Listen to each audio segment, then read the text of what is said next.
Hello guys, 11-11-22 এই দেখো, এটা আমার মামিদের ঘর। তারপরে এটা অন্ধকার, ফ্যান আছে কিন্তু কেউ ঢুকে না, ওই ঘর চলে গেছে। তারপর দেখো, এটা আমার সাইকেল, এখন একটা বড় সাইকেল আছে আমাদের। তারপরে এই তো দেখছো, এইরকম মাথায় লাগে।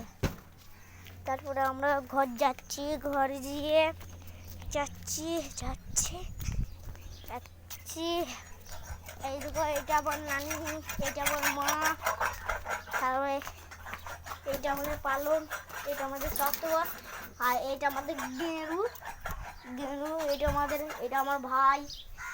এগুলো দরজা, এটা আমাদের আলমারি, আয়না, তারপরে আর এর ফ্রিজ, টিভি, আমার ভাইয়ের ছবি,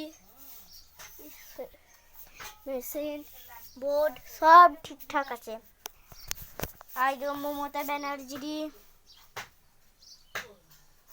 হয়তো বালিশ, কাঁথা, ফ্যান সব ঠিক আছে, কিন্তু অনেক কি বাকি আছে। এটা আমাদের ঘরে লাই, দেখলেন তো? ঠিক আছে।